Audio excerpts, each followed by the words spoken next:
Week 8 is upon us. All right. And right before we end up getting into the Patriots and the Browns game, the Bills and the Panthers game, I feel like we might as well just rip the Band-Aid off and go to the Jets and the Dolphins previews from the very beginning. Right? Yeah. Like, rip that Band-Aid off. Then more people start to file in for the real stuff. We're going to start off with my boy Matt. The New York Jets are facing off against the Cincinnati Bengals this Sunday. You have Joe Flacco, who was able to elevate that Bengals team. Looked a hell of a lot better than what they looked like with Jake Browning. Of course, you have Jamar Chase, you have T. Higgins, you have that offense. The defense, though, right, has a lot of struggles over in Cincinnati. So maybe if you do decide to go with Tyrod Taylor, maybe this game is closer than people think. I don't know. But Matt, preview this game for us and let us know your expectations. Go ahead. When it comes to the Jets, I have no expectations for a win because we're 0-7. I think that should be pretty much the clear point when it comes to Jets fans at this point. You made a great point about Joe Flacco being there now. Figured out that get Jamar Chase the ball and that offense moves. He had 15 targets last week. That's where he needs to be at every week. And the Jets defense has been playing better, but they've only given up, I do believe, 13 points in the past 2 weeks to the Broncos. The Broncos are a good offensive team. We saw what they did to the Giants last week. So the Jets defense is playing better there. Carolina isn't that great. You give up 13 points there, so the defense is starting to wake up. But my biggest concern about the Jets defense has always been speed. You have Jamar Chase, you have T. Higgins on the outside. Sauce Gardner hasn't been that great this year, even though they gave him that contract extension. Brandon Stevens is starting to play a little bit better in coverage now for the past 2 weeks, but we know that he can be abysmal at times. We haven't seen Jarvis Brownlee Jr. too much to really know what's going on. Michael Carter is still struggling in the secondary as well. So I even though the Bengals defense isn't that good, I have no faith in the Jets offense to do anything, especially after the comments that we heard from Woody Johnson this week, against Justin Fields. So if they do decide to go back to Justin Fields, how is he going to be mentally? Tyrod Taylor is okay. He can move the ball down the field in the air, but we don't know what the status of Garrett Wilson is going to be, and the Jets don't have a number 2 wide receiver, and you can't just bank on throwing it to Mason Taylor. We don't know what Breece Hall's status is going to be either, but even if Breece Hall played, they don't utilize him in the passing game the way they should. So even though the Bengals defense hasn't been great, the Jets offense has been abysmal. I don't think the Jets win this game even with that. Yikes. And you heard it here first from Matt right here. And I told you Richie's the positive one. I'm not the positive one when it comes to the Jets. Hey, you know what? That would mean the New York Jets would be 0-8. And I think at that point, that probably would be a sign that your team's on the verge of a fire sale, wouldn't you say? Like, you would think that following week, that's when you start to see some household names don new uniforms within the next couple of weeks. Would you agree to that? I would have to, because you're 0-8 and we don't see this team fighting out of this hole. And they kept a lot of pieces that they could have let go last season. I mean, in the offseason when Aaron Glenn got here. We've heard trade rumors around Breece Hall. We've heard trade rumors around Garrett Wilson. I think, what's his face on ESPN said that maybe Garrett Wilson should go, the quarterback. I keep forgetting his name. Quinnen Williams. I heard Dan Orlovsky, correct. Thank you. I heard Bart Scott say this on the broadcast that Quinnen Williams doesn't even want to talk to people about the Jets at this point. So we don't know where his headspace is when it comes to if he want to be here with this team going on in the future. If it's me, I'm doing a fire sale. Especially if they're keeping Aaron Glenn for next year. Apparently, I think that report came out in the Athletic that don't worry about Aaron Glenn getting fired. This is the perfect time that any pieces that you feel don't fit with this team, you need to get rid of them so you can include the pieces that you feel like will be successful for the Jets in the future. It's funny, too, because like when I've been talking about the trade deadline for the past couple of weeks, like you'll typically see people come in and say, oh, no, so-and-so, they love that team. They've said that they want to retire a Raider or they want to retire a Texan, like whatever mumbo jumbo you hear. But one thing that I feel like people often forget is that a trade, that player has no say. Like that player has absolutely no say if he can be traded or not, unless he has a no trade clause in his said contract. So for the most part, like you could see a lot of teams this league this year during the trade deadline had some surprise moves. right up at the deadline, which is perfect because what would you say to 2 first-round picks for Garrett Wilson, Matt? Dan, give it up. Send him over to the giving Bills. y'all a receiver. No. Thank you, TD. No. No way. I'm not trading Send him him over to Buffalo, man. We'll show you how to use him. No, Dan, Yeah, you we'll said show you how to about use him. Jalen Waddle too. Why in division? Like I feel like every time I see Dan tweet, it's like an in division trade. I'm like, Dan, man, why are you not targeting out of division? Because he know they losing the division now, and now he's desperate. It's no. It's got nothing to do with that. So the Buffalo Bills only have $2 million to rub together, right? So what I have been doing is looking at wide receivers that are early on in their new contracts where the cap hit would be $600,000, $700,000 year one. That's why both of them have fallen on my radar. Is it delusional to think that either of those teams would send it over to the Buffalo Bills? I suppose I wouldn't put anything past Chris Greer. But yeah. And so I'm surprised you haven't made a tweet about Jordan Addison yet. Oh, it's coming. Oh, it's coming? Okay. It's coming, man. Listen, Bills it's in the aren't gonna holster, do baby. anything. It's in the holster. I just got to load it. The Bills are going to sign Odell Beckham. That's in the magazine. No. We'll probably just Beckham. elevate Gabe Davis from the practice squad. They'll be like, here, you're going to like it too. Anyway, thoughts on the Jets and the Bengals, man. Can the Jets somehow scrape out their first dub? I don't think about the Jets. That's number one. They're not worth problems. They're not worth thinking of it. No, don't try to lump me with y'all. Y'all down there, okay? Hey, Listen, okay. the Jets are the worst team in the NFL by far. They're going nowhere soon. They need to get rid of everything. They are a garbage organization. You got the coach out here calling out the bridge quarterback as of now. Don't even know who's going to start this week. It's just shambles, man. And guess what? The Cincinnati Bengals look like they got a little spark to their step. They about to steamroll the New York Jets, man. They are about to blow the Jets out. I mean, this might get ugly, Dan. This might be, Flacco about to put up 30 on them. And they probably ain't going to score more than 6 unless they switch quarterbacks. And then they got a better chance, but they're still not going to win. This team is a train wreck. Defense is playing a little better, but I called this a few years ago. The refs going to crack down on all that holding Sauce Gardner be doing, and he ain't going to be the same player. And here we are today, and everybody's living it out. See, I be getting a lot of stuff right, but people don't want to give me credit for it, man. They think it's just my bias. I'm just spot on, man. The Jets, I feel bad. I'm actually, I'm starting to feel sorry for Jets fans again. It's starting to feel like it was 5 years ago, 4 years ago when we first started, when, they weren't even relevant in any conversation. And now I feel like they're right back there, man. Jets fans all around the world, keep your head up. It's going to be all right. Better days are ahead. You can start your mock drafts now. Bengals by 20. Damn. 20 is crazy. Right now where it stands, the Cincinnati. Yeah, it is. Cincinnati is minus 6.5 point favorites. Where is this, in New York? It looks like it's in Cincinnati. So it's in Cincinnati. Might be 25. So I have the Jets losing this game as well. I have them falling to 0-8. But I think that we need to acknowledge the fact that the Cincinnati Bengals defense is not good. They are not good at all. If there is any game where Breece Hall can go off, if there is any game where this rushing attack could go off, I don't think that the Jets are going to give the nod to Justin Fields. I think it's going to be Taylor. But say that there was any game where you still throw Justin Fields out there, he probably would eat on the ground. He probably would have a solid game on the ground as far as rushing yards are concerned, because this defense in Cincinnati has its share of problems, including their secondary as well.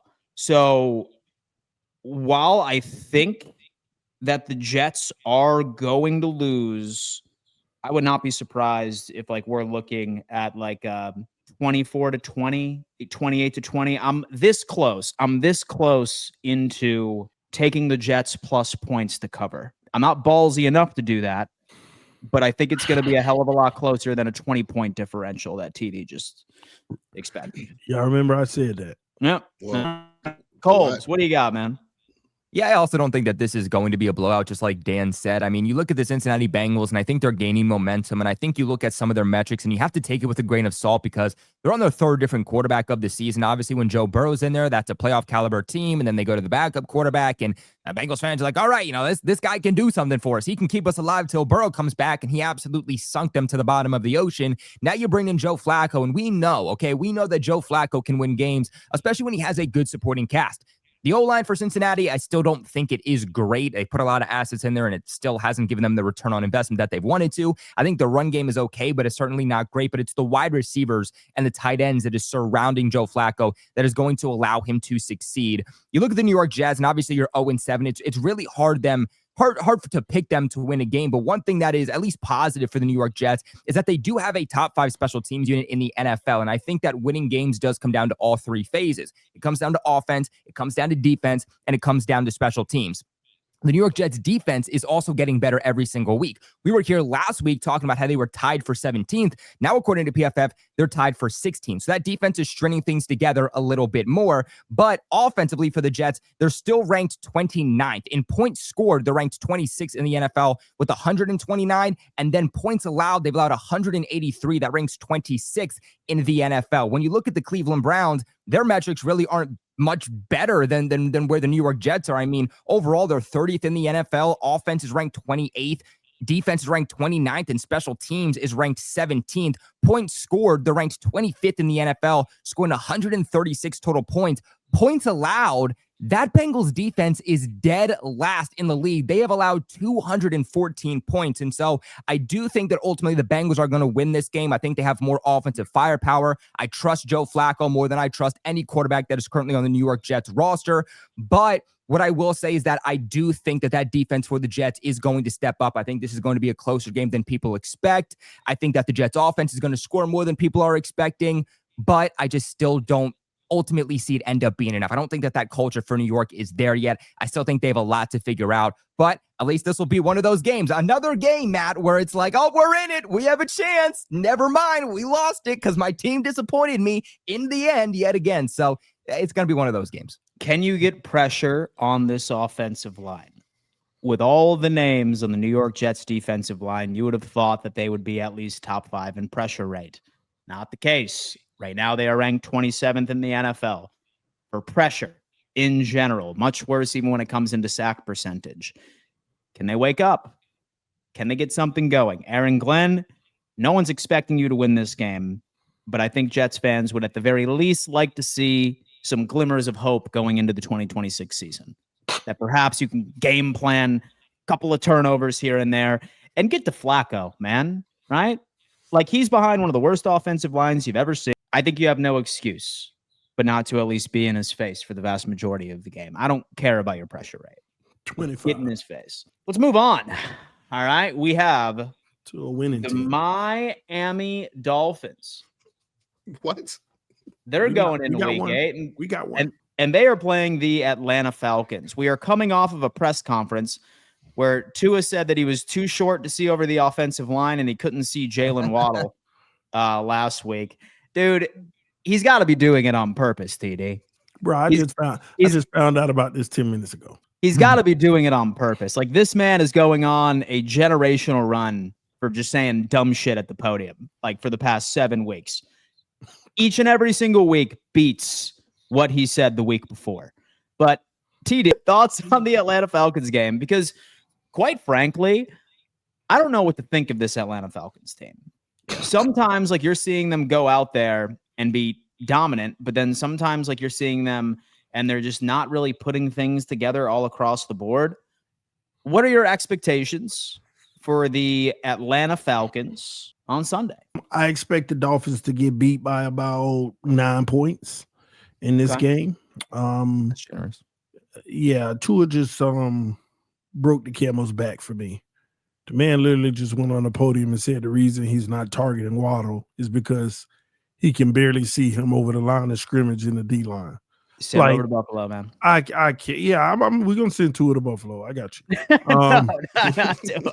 bro. I can't anymore. I can't. They need to hurry up and just replace this whole regime so we can move on to better days. Let's do it before the Jets, okay?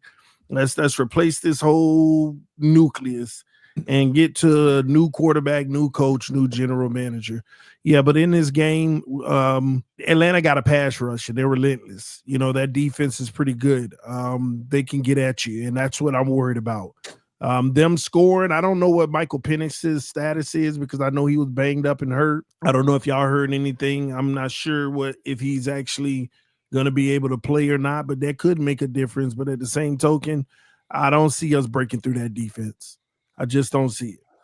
And yeah, they're going to score the rock. They're going to score the football. Bijan Robinson probably going to have 300 yards, man. I mean, let's just call it what it is. Yeah. If you want to get your sleepers out right now and take the over on Bijan, you better hop on it now because it's going to keep going up when people catch on. So shout out to Sleeper. Get in on it now, all right? Use our code and take advantage of it because Bijan is going off this weekend, all right? Outside of that, Dan, I don't have that much to say. We're a bad team, not as bad as the Jets. Nobody can be that bad, but we're a bad team, and we'll get better, man. We'll take the loss in this one. Yeah, Darren Waller's out, on IR now. Yeah, we toast. We toast. He can't see Waddle, so I don't know who we got. We ain't got nobody. Check down A-Chain. Yeah, just A-Chain. That's it.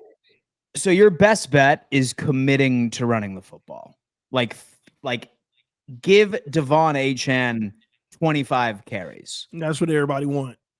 And I think that you might be able to make this game a bit more close than what you're leading on to. But will Mike McDaniel stick to the script? Will he do that? It's still going to be a loss. It's still going to be a loss, though, yeah. Yeah. And so I totally agree with what you said, right? Like when it comes down to explosive runs allowed, so the Miami Dolphins have let up the most explosive runs, the running backs in the NFL all season long. They're at 35.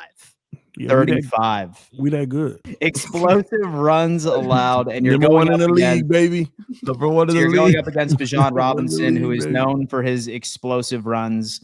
I think that this is about to be a pretty solid game for the Atlanta Falcons. I think they get right. I think that they are coming off of a Robert Saleh defensive coordinator like masterclass from last week. I think they do get right, and I think that they exploit this Miami Dolphins team, which I think has just completely lost their want to, right? I think that the culture is probably all but destroyed. I think the only thing that they can do is just in the locker room, just completely blow everything up and start from scratch. Yeah, like it's tough, but I have the Falcons winning pretty convincingly, 30-10. A 20-point differential. I'm thinking that's the case. And with Tua is likely going to have a really rough day as far as all the pressure that I can imagine he'll be facing. Matt, what do you think, dude? Dude, what do you think, man? The Miami Dolphins and the Falcons. I agree with you. I agree with your score, Dan, and I agree with everything that Tony said. Bijan going to run all over the Miami Dolphins. The Miami Dolphins are dead last in guarding the run. Dead last. And the comments from two of these past couple of weeks, hey, I get you say it's bad in Jets land, but it's not looking great in Miami either. I'm going to just go ahead and keep it real. Yeah. Because here's the thing about the organization that people may not realize is that I'm pretty sure the organization sent their PR person to Tua to talk to him the first time. Mm-hmm. And he did this again. So as much as TD was on my Jets a couple of seconds ago, it's real bad in Miami. I got you, Dan, with the same score, 30-10. Yeah. It's going to be tough. It's probably going to be like Kirk Cousins in the fourth quarter, like type that. You'll see Kirk Cousins get some snaps with about like 6 minutes left in the fourth.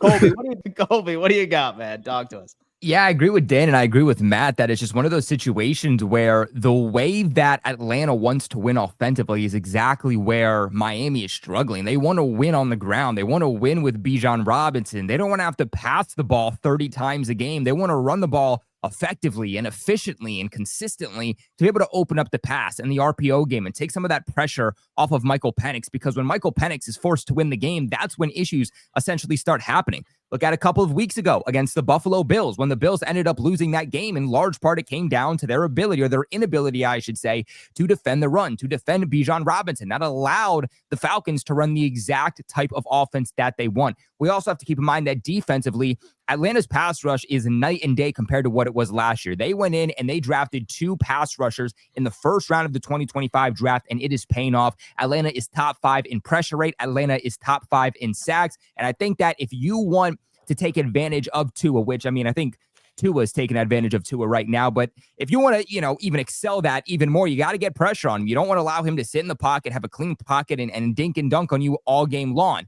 What you want to do is you want to get pressure on him, get him outside the pocket, get him moving, you get him throwing on the run. That's when he's going to make mistakes. And so I don't think that this game is going to be relatively close whatsoever. I think it could be just as bad as that game against Cleveland last week. You look at Miami's overall stats, and I mean, damn, you guys might be worse than the Jets for your overall. No, don't start that crazy, man. Might be worse than the Jets in terms of like overall. We beat them. We beat them. We beat them. In the discussion. Your overall ranking, according to PFF, is 32nd. Your offense is ranked 31st. Your defense is ranked 30th. Your special teams is ranked 32nd. Points scored, you scored 140 points offensively. That ranks 24th. Points allowed, you've allowed 205 points. That's 30th. You go ahead and you look at the Atlanta Falcons. They're tied for 20th in the league. Offense is ranked 12th. Defense is tied for 22nd. Special teams is ranked 23rd. The interesting too about the Falcons, get this. So they are tied, or they are not tied. They're just 12th overall in offense, but they're 30th in points scored with 110. So they struggle when they get into the red zone. If Miami is going to capitalize in any way, shape, or form, that's how Miami is going to have to do it. Defensively, they're tied for 22nd, but they're 3rd in the NFL in points allowed with 120. So defensively, the Falcons defense clutches up when they reach the red zone. And so again, if Miami's going to win this game somehow, that offense is going to have to be clutch when they start driving down the field. But yeah, I got the Falcons in this one. Don't never mention us with the Jets. Let's go on ahead and move on to the Buffalo Bills and the Carolina Panthers, fresh off of the bye. All right. Look good, man. This Buffalo Bills team is 4-2, and they're heading to Carolina as we speak. Some notable additions. So the Buffalo Bills had 2 players that were acquired this offseason that served suspensions for the first 6 games of the season. That is defensive tackle Larry Ogunjobi, and that is also edge rusher Michael Hoyt out of the Los Angeles Rams. Never heard of either. Both of them will be back on the roster. So you're probably wondering where my head is at pertaining to this matchup. And I'm going to tell you, the Buffalo Bills are about to put belt to ass on the Carolina Panthers. This is going to be an absolute dog walk of a performance. And I'm going to tell you exactly why. It's in Buffalo? It's in Carolina, which makes it even better. Okay. We are heading down. We are heading down to our farm organization's home stadium in Charlotte, North Carolina. And here's how I look at it. So when I look at the Carolina Panthers, one thing that I would like to point out is that they have the worst pressure defensive line in all of the NFL. They are dead last in pressure rate. They are dead last in pressure. And for a team's defensive line that struggles in creating organic pressure, you would assume that they would blitz a lot. They do not. They blitz the 27th most in the NFL by itself. They are also dead last for leaving at least one playmaker out on the field with 2 to 5 yards of separation at any point. 52% of the plays that they have ran defensively, you see a player that has at least 2 to 5 yards of separation. What does that tell me? Once you couple the fact that they are top 10 in the league for running zone coverage, love the too high safety look, they ultimately end up allowing everything underneath for the quarterback to take advantage of. I imagine what the Buffalo Bills are going to do is revert back to what made them successful throughout the first 4 weeks of this season and also throughout last year as well. Run the football. No, not at all. With this Carolina Panthers team is a very good run defense. What I think Buffalo is going to do is I think that we start leveraging quite a bit of 12-man personnel. And so I think that we are going to be targeting quite a bit of Khalil Shakir. Same thing with Dalton Kincaid, as he was a limited participant today. And for the love of God, say that I was the head coach of this team, say that I was the offensive coordinator of this team. I'm also involving are 3 running backs who are more than efficient in the pass catching side of things. For some reason, they haven't been getting quite a bit of targets. I want to incorporate our running backs into this motion. Obviously, you need to respect J.C. Horn.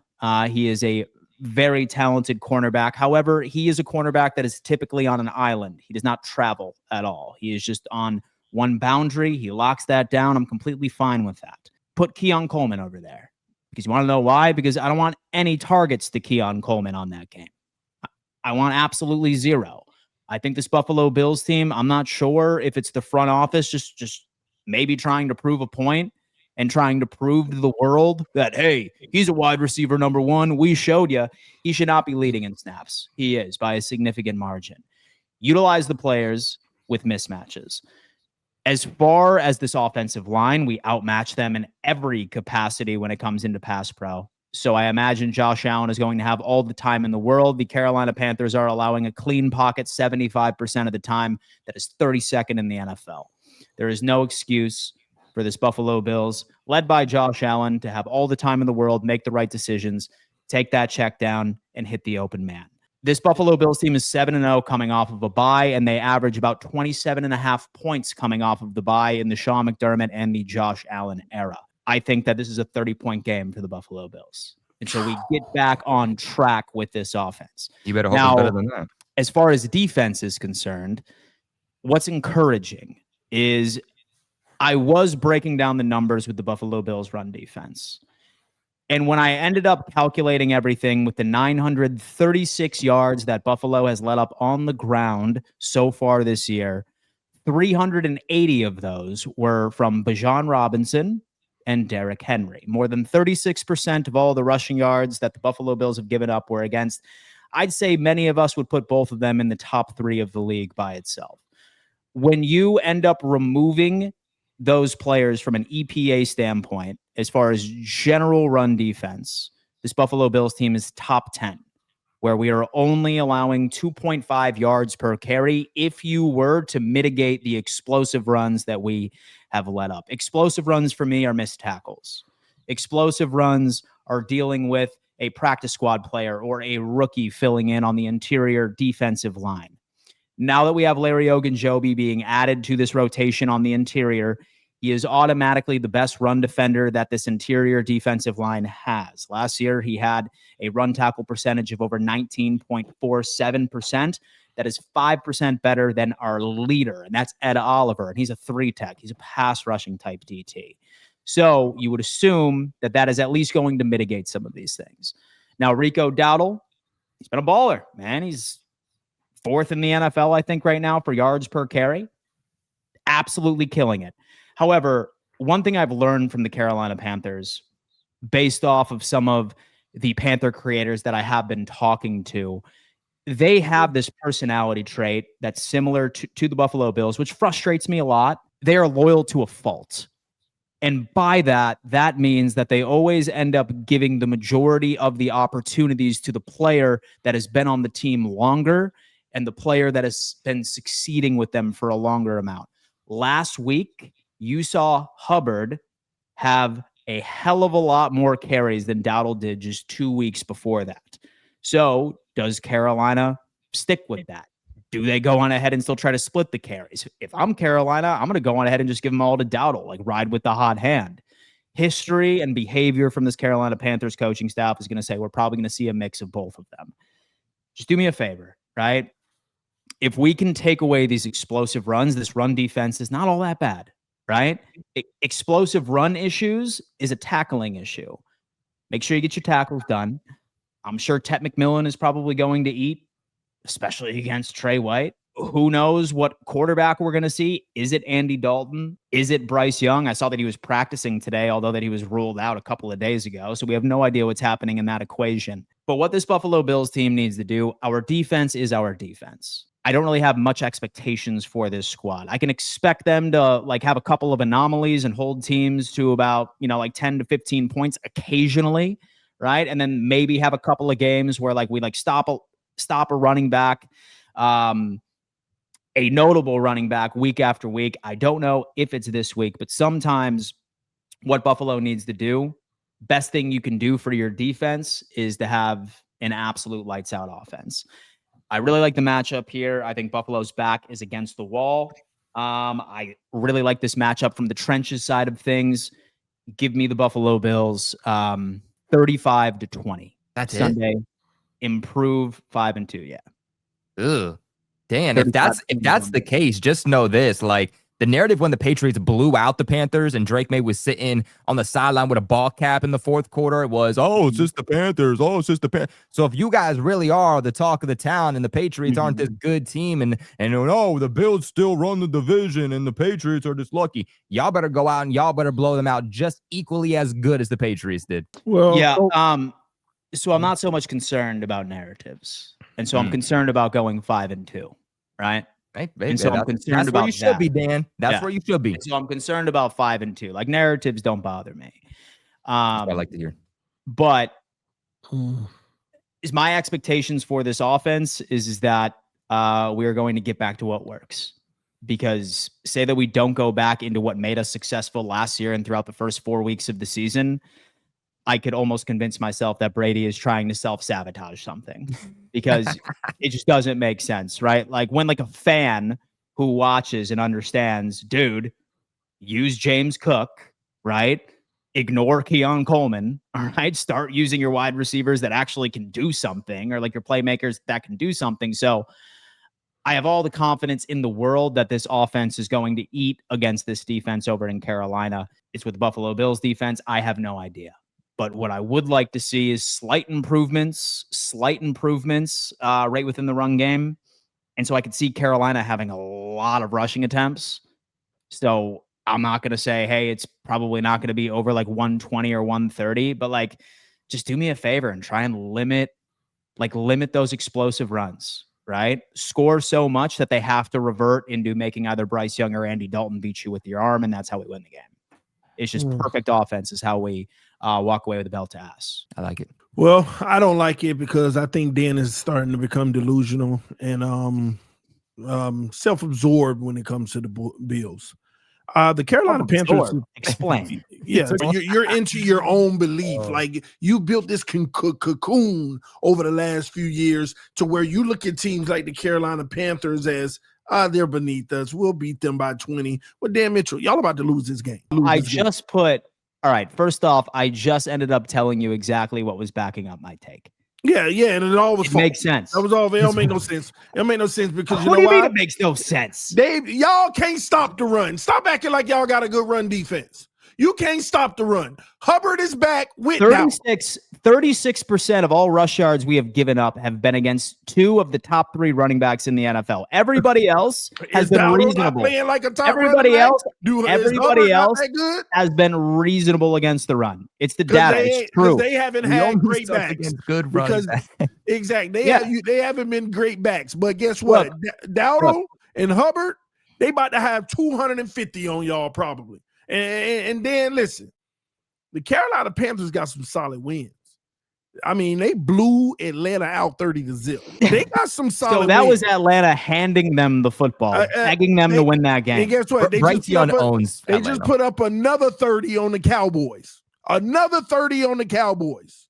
Only a real team beat them in the New England Patriots, who you couldn't beat. Okay? So I'm sorry, Dan. I think this is y'all trap game right here. You're on the road. You're on the road in Carolina, and y'all are about to drop this game. I think that they are barely better than y'all. This is going to be a 24-23 game. Carolina's going to win it at the very end because they're going to kick the game-winning field goal. They're going to be down 23-21, game-winning field goal. Carolina, Bryce Young having a really good game, but they are going to run the football. And last but not least, I ain't hear you mention the fact that the Josh Allen we all know is back. The one that turned the football over, he back. He back, Dan. He going to cough it up once or twice, and that's going to be game. Y'all don't have no receivers. This defense that Carolina's putting on the table personnel-wise is not the Atlanta Falcons led by Jeff Ulbrich. They present no pressure at all. They don't blitz. So I'm kind of having a hard time how like you can connect both of those games and think Josh Allen's going to be putting out the exact same performance against that. I would have said that last too week. Different. It is one extreme to the other. It's one extreme to the other. What happened last week? Like Josh is he was going up against a team that blitzed more than any other team in the NFL and was top 3 in pressure rate. Well, Dan, last week you were on now a we're going up against the team. Oh, yeah. And now we're going up against a team that's dead last in pressure rate, dead last in blitz percentage. Look, Dan Mitchell. Josh Allen's going to be able to drop back in the pocket, call his grandmother, make a sandwich, and then find the open man in his route. That's crazy. Dan Mitchell, Atlanta Falcons is the like-minded team that y'all play, and that is a good gauge, okay? Y'all put up 14 points on the Atlanta Falcons. What has changed? What has changed with them, Dan? I mean, Carolina. I just explained it to you. I'm not going to waste my time. Please, again, tell me why it's 30, I'm not gonna, 30 no. It's, dude, look, it's textbook elementary trolling that I'm getting right now. I told you exactly what it was. I said, 30. They put up 30. The difference. All right. Okay. Look, 2 weeks ago, defense, good. This week, defense, bad. It's that simple. It's that simple. 2 weeks ago, defense, good at rushing the quarterback. This week, defense, bad at rushing the quarterback. Night and day. The gap too is too big of a gap, Dan. I'm sorry. I can't go with that. It's too big of a gap. Atlanta has a legitimate defense, and they've had a legitimate defense. What Carolina was able to do against that defense was impressive. And so how many turnovers did Atlanta have during that game against Carolina, TD? Do you know? Not sure. A lot. Okay. A lot. Okay. Look at Bryce Young's numbers from that game. Hundreds. And how many points did Atlanta score with their supposed a lot of turnovers? Zero. Zero. Well, when you give the Carolina Panthers 6 extra opportunities, my friend, that eats up a little thing called game clock, right? Dan, who was taking the ball away? Eats up a little thing called game clock, man. Time of possessions.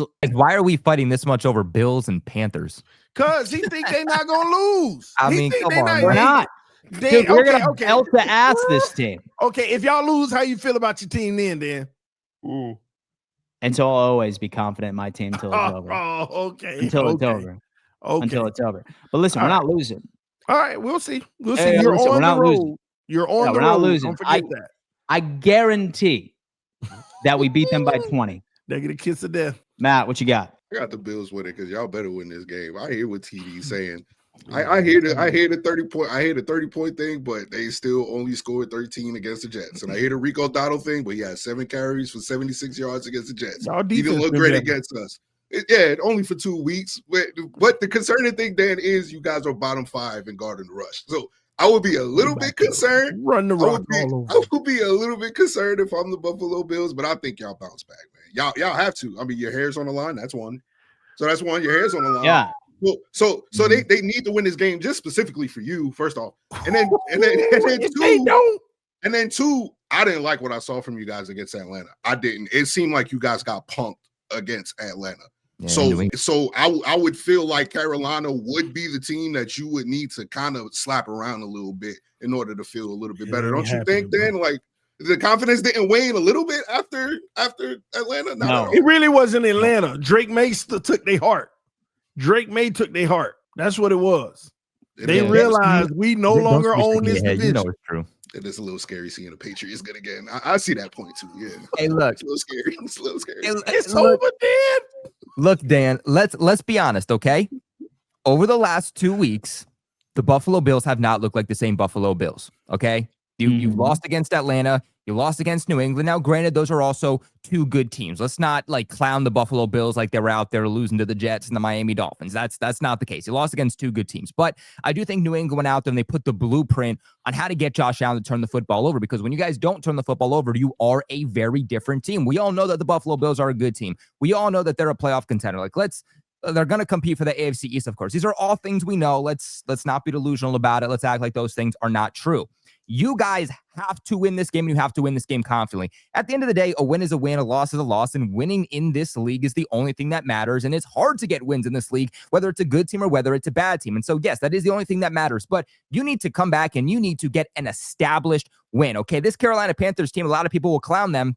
They're on a 3 or 4 game winning streak right now. They're getting hot. They're not a great team. They're not a team you're expecting to go to the playoffs, but I would say the Carolina Panthers are about a middle of the pack team. And I think you need to come out here and you need to get a confident win. This isn't a win that you want to come down to the wire, because even if that's the case, we're going to come back here and we are going to have questions. The last 2 weeks, Josh Allen has been turning the football over. You guys are one of the worst defenses in defending the run. It's a big reason on why you lost against Atlanta, is because teams are looking at the Buffalo Bills and saying, we can be multi-dimensional with our offense. We feel confident that if we run the ball effectively and efficiently, and if we dominate time of possession and we sustain long drives, that we can win this football game. It is a massive, massive hole for your defense right now. And I'm sorry, getting Ed Oliver back at some point, that is what I think will help this team. I don't think it makes you top 10 all of a sudden.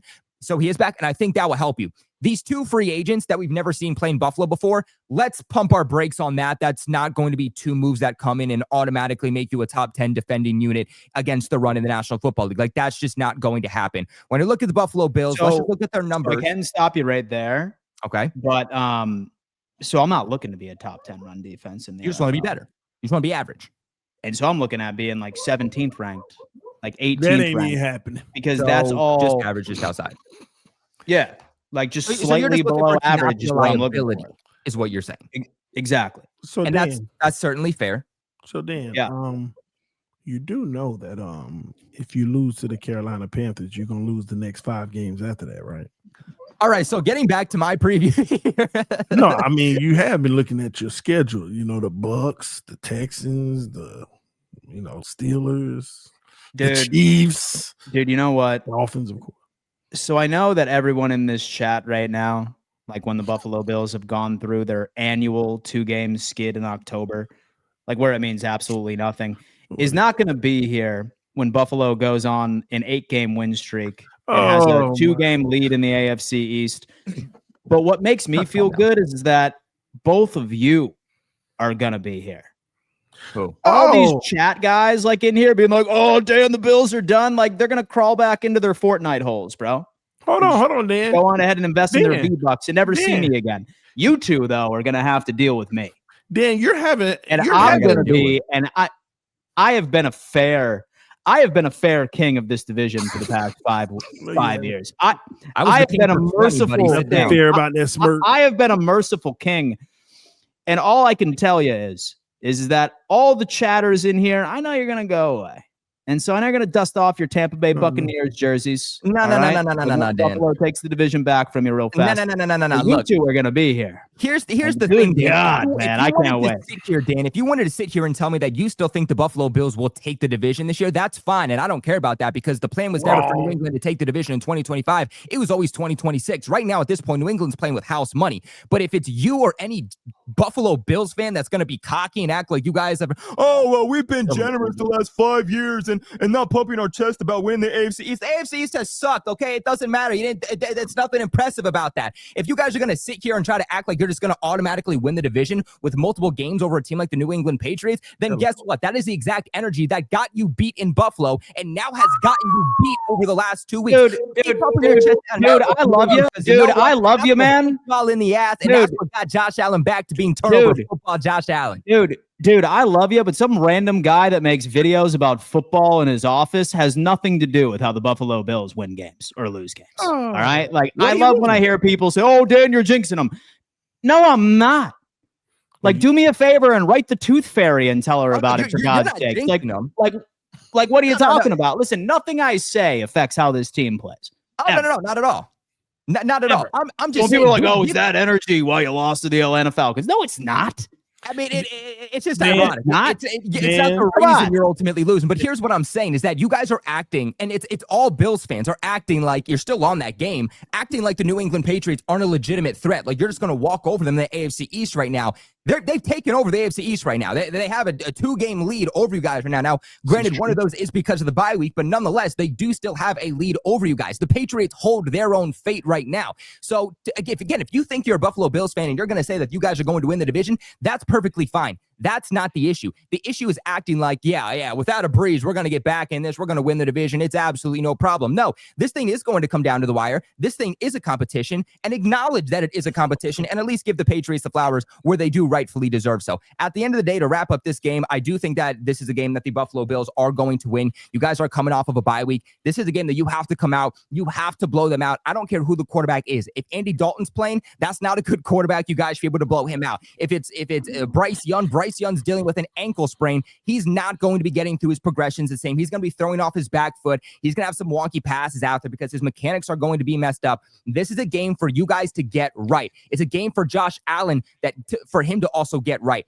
What I will say, though, is don't overlook the defense for the Carolina Panthers. They are a top 10 secondary in the NFL, and Derrick Brown in the interior of that defensive line is actually playing as a top 5 defensive tackle right now in terms of pass rush. So definitely look out for him. I think Josh Allen definitely needs to get back to playing turnover-free football, because when he does, you guys are a different football team against New England, against Atlanta, turn the football over multiple times, and it's in large part why you guys ultimately did end up losing that game. Like TD said, you guys do have a really difficult schedule coming up. You play a team like the Steelers, you play teams like the Eagles, you're going to play the Patriots again. Chiefs. You're going to play the Chiefs, right? You guys have some really difficult upcoming opponents. Given the fact that you have lost 2 in a row, this is one where you need to dominate, because step 1 of being a good football team is of taking advantage of bad football. New England's been doing that. Can Buffalo get back on track and do the same thing? I have you guys winning this game. Teach your little brothers, Kobe. Teach your little brothers. Hey, man. Daddy's home. Hey, Dan, this is a must win. This is a must win. No. And by the way, I got to call you out. Hold on. I just remembered something. Win. Dan, you know you've been wrong a lot this year. I'm about to refresh your memory. You know you've been wrong like your entire career on this show. I'm about to refresh your memory because Matthew, you weren't about here. Time that like Kobe, somebody else has been getting wrong a couple of times. Kobe can back me up on this. Wasn't it Dan Mitchell that said so the audacity the audacity of 6 straight years of the Miami Dolphins winning the Super Bowl is just going to go overlooked? Kobe, didn't he say the Bills wouldn't have more than 1 loss by week 10? Well, Dan said they were going to go undefeated, and then he said that they were going to beat the Atlanta Falcons because nobody on the team scared him. But Red was due. Red was due. I get it. Here, at the end of the day, all right, if this team were to play the way that I know that they can, we'd be undefeated. All right, Dan, that's the undefeated, buddy. You know what? Dan Mitchell's not out here running routes with the receivers. All right, like I'm not out here throwing the pads on with the boys Monday through Thursday. All right. Maybe they should give me a call. All right. I like that. That was a nice flip. What's the word undefeated still being used? Yeah. Look, listen, man. And so I'm not out here like calling flea flickers on 2nd and 8 in the first quarter. You know what I mean? It's not me. It's not me. Trust me. We're gonna get it together. We're gonna get it together. Dan, y'all are trying. Y'all are going to the playoffs. Like, again, you're not going to be as good as I think Buffalo thought that you guys were going to be. Y'all bumped your chest too much, but y'all are going to be what you are every single year. You guys are going to compete for the division. You guys are going to win enough games. You're going to be one of the best teams in the AFC. You're going to go to the playoffs. Like it's going to be the same thing. You guys are going to the postseason. What are you doing? You're living off of last year. What have they done this year impressive to make you think that? And so Buffalo is still a good overall team. You know, like they're ranked 8th overall. Or 5th in offense. Defensively, you're not doing too well. You're actually tied for 25th. And exactly. You're good in the red zone though. The defense is clutch. That defense not break, baby. The Buffalo defense is bend but don't break. They've only allowed 137 points, which is top 10 in the NFL. So they're bend but don't break. Kobe, who they beat? I mean, you haven't beat a good team. I will say that. And who they lost to? Who they lost to? You lost to a good team. 2 good teams. Well, now, but here's the deal, though, Kobe. Would you consider the New England Patriots a top 3 team in the NFL? Top 3? Yeah. I mean, they are technically. You better not say. They're not yet. They're not yet. You better not say top 3. Realistically, I don't think the Patriots are overall. 8 right now, right? Wise they are, seeding wise they are, but like, do I think they are personally? Like, no. You could argue 6, 7, 8, right? So here's the deal. So when Baltimore goes on like a 10-game win streak, I better not hear anybody say that we haven't beaten a good team in the first. When does Lamar come back this season? This week. He's back. He does come back this week. Okay. Wow. We all know. Dude, let's be real with ourselves. Week 1 Baltimore was the real Baltimore Ravens. Oh my. That is a good football team. When they are healthy, that is a good football team. Week 1, quarter 1 through 3 was the real Baltimore team. That is who they are. I think that we could all imagine that is who we are. We broke them spiritually, and they look terrible now. But don't worry, they're going to go on a 10-game win streak, and then I don't want to hear anything. But then their defense been bad all season, even in week 1. Their defense been bad all season. They're going to clean it up. Yeah, but y'all not. They're going to clean it up. Look, y'all are not. Here's the thing. Like, it's not Colby. Like, he's being reasonable. And so I don't have beef with Colby. I have beef with you. Because like, you have amnesia, like, my friend. You have amnesia. Like, you really do. Like you can rewind the conversations we've had in the past about this team, like year in, year out, when Buffalo loses 2 straight. We've done it 3 years in a row, and I hear this every single time. This is different. You said that verbatim last year when I said the same thing about the year before. The Patriots back. So regardless, let's move on to the Patriots and the Cleveland Browns. Colby, go ahead. Yeah, and so the New England Patriots playing the Cleveland Browns, they're finally going to be back at home. They've been playing road game after road game after road game, and I think that's actually what's impressive by the Patriots is that they're on this winning streak right now, and the majority of this has actually come from home. You know, when it started with that blowout against Carolina at home, then last week blowing out the Tennessee Titans on the road. This is the first time in New England Patriots franchise history, believe it or not, where they've actually won 3 straight home games, and so you know, not a lot of teams face that many home games in a row. It's actually only happened 2 times under the Tom Brady era. So the fact that the Patriots were able to do that, finally coming back home, is definitely a sigh of relief. But this New England Patriots team has always been better on the road. I mean, it's crazy to say, but they've actually struggled at home. And they finally were able to get that first win, you know, at home against Carolina in a dominant fashion a few weeks ago. But now it's going to come back to the factor of, can you do this consistently? Can you make Gillette Stadium one of the hardest places to play in the NFL like you once did? And right now, Patriots fans, look, let's be honest, they're back, and say what you want about them leaving before, whatever. The Patriots fans are back right now. The momentum is high. The vibes are high right now. And so I think this is going to be a situation where Gillette Stadium is certainly packed. Now, you look at the Cleveland Browns, and they obviously don't have a very good record. They changed, their quarterback up a couple of times. And so I think a lot of people are going to look at Cleveland, and they're going to say, well, this is a game the Patriots are guaranteed to win. This is an automatic win for New England. But you have to actually look at the stats. And while that offense for Cleveland is absolutely horrific, their defense is playing as the best defense in the National Football League. They're absolutely balling. And I think when this game ultimately boils down to it, what you are going to have is you are going to have this New England Patriots offense that is top 10 in the NFL, more specifically in passing offense, against a not Carolina Panthers, but a Cleveland Browns team, that again has one of the best defenses in the NFL. You look at the Patriots numbers so far this season, they are tied for 13th overall according to PFF. Offense is ranked 7th. Defense is ranked 24th. Special teams is ranked 28th. The Patriots are averaging 181 points, or not averaging, but have put up 181 points overall. That is 6th best in the NFL. Points allowed, the New England Patriots, just like the Buffalo Bills, they're playing a bend but don't break style of defense. They've allowed 133 total points. That is ranked 8th. Okay, 8th in the National Football League. So while this Patriots team might allow you to get down the field, once they reach the red zone, they're going to hold you to, at best, a field goal attempt. You look at Drake May, and obviously he is on an MVP caliber run right now. Did you know that Drake May is actually the best deep thrower in the National Football League? When it comes to deep throws, Drake May is just under an 80% completion percentage. Sam Darnold is at like 71. In 3rd place is Jalen Hurts, and he's at like 40-something%. So Drake May is doing something that you just don't see from really any quarterback any year.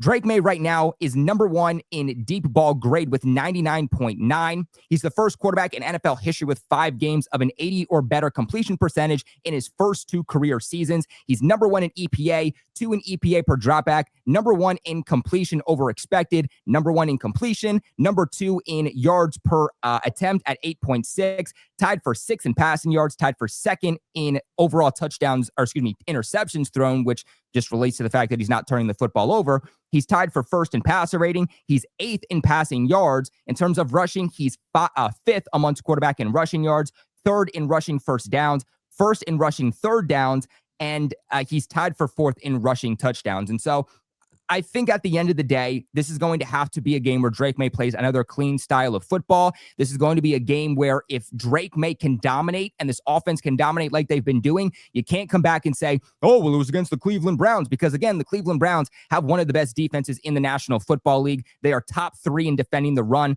They have what is considered the best secondary in the NFL at that. And this is going to be a true test for that Patriots offensive line that has also certainly stepped up. More specifically, Will Campbell, that's going to be going up against Myles Garrett for the majority of the game, as Myles Garrett does line up over on the left side. Patriots did get a run game going with Ramondre Stevenson last week, given how dominant that Cleveland is in defending the run. It's just hard for me to imagine that this is going to be a multi-dimensional offense, that the Patriots can rely on that running game again, meaning that this top 10 passing offense with Drake May and Kayshon Boutte and Stephon Diggs, all those guys are going to have to step up big time. Again, you look at it, I mean, points allowed, that is the one area that I think New England can take advantage of. You have Cleveland being the best in preventing you from getting downfield.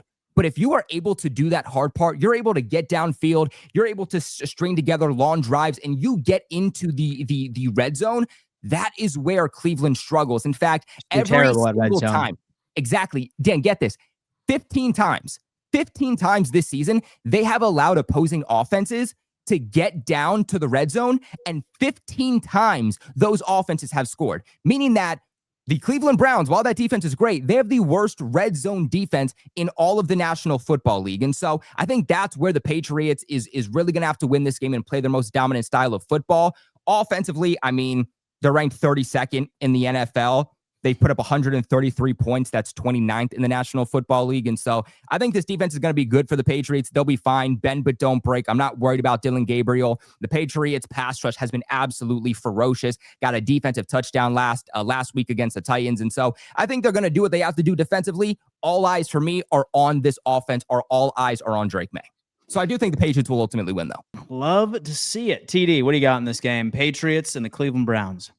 Really not that much to get into. I think the Patriots are actually going to blow the Cleveland Browns out. The Cleveland Browns do have a good defense, right? But Drake May has played at a level where I feel like he's going to crack the code. It's not going to be easy. Y'all going to have some punts, but he's going to find some success throughout that defense if he plays at the high level he's been playing with, especially if he's willing to use his legs and be mobile like he's been as well. I think the offense will fare enough, not great, not good. They will fare enough in this game, because the real winner in this game is going to be the Patriots defense versus the Cleveland Browns offense, in which Dylan Gabriel just does not throw the ball downfield.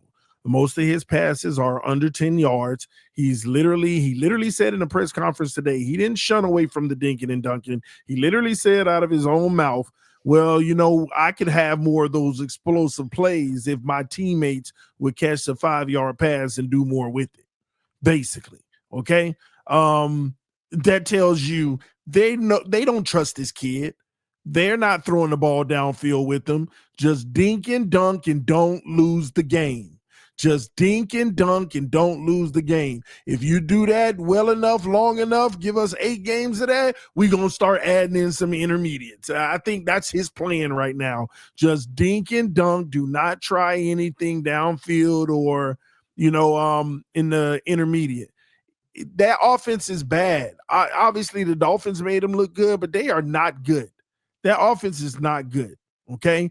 The Patriots will have a field day in this one. So I look for you guys to get 2 interceptions in this game and maybe even a fumble recovery, and the defense will put some points up or make life easy for your quarterback.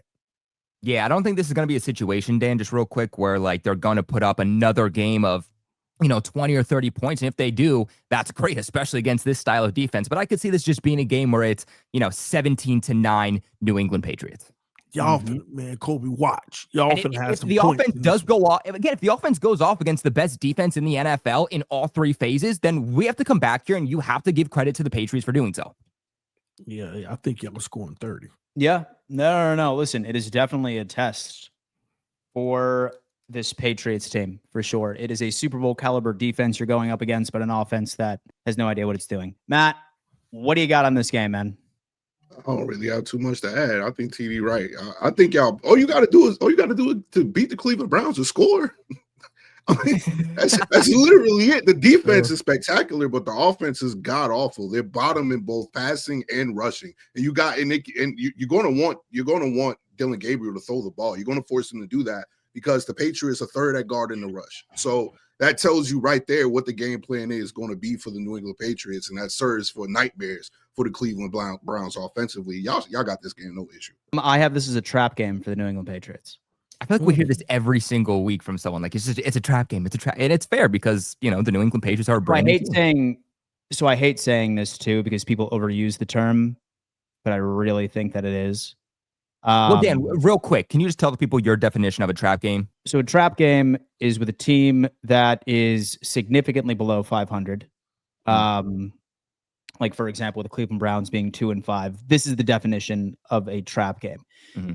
A game in which that their advanced metrics are a hell of a lot better than what their record suggests. But here's the thing. This, like what TD was talking about, y'all's defense and like y'all's ability to like turn the ball over, like this Cleveland Browns team also can take the football away. Right. Yeah. So I'd be conscious, I'd be super conscious of whoever you decide to have running the football. I thought that I saw that Trevion Henderson was like third on your depth chart now. For some reason, Vrabel just hates the kid. And so he's still second, but he only got like 2 runs last week. Yeah. Like, third. For some reason, Vrabel hates Trevion Henderson. But I mean, hey, whatever works. It's going to be an ugly one. It's going to be really ugly. It's going to be low scoring, 14-10. Wow. Pats.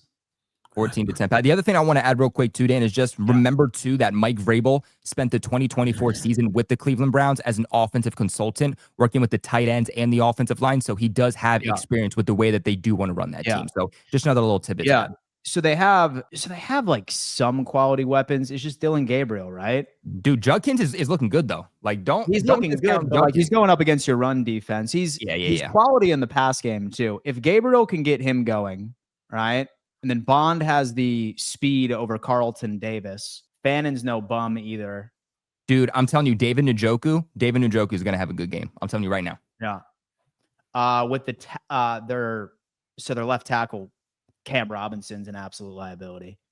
So with Chasen's probably going to dominate right there. Luckily, that's not what Dylan's blind side. But it's going to be ugly. 17-14, but Pats win. 17-14. I'll take it. I'm going to give a giant shout out to our good friends over at Sleeper. Sleeper, hands down the number one player prop platform on the market today. It's a very simple process. Pick anywhere between 2 to 5 players each and every single week. Accurately predict them going above and or below their projections, and you can see returns up to 1000x. And you're getting a free $20 just for signing up using that link in our description. If you decide to put down a deposit, they're matching 100% of that all the way up to $100. Send us your parlays over on X. Always interested to see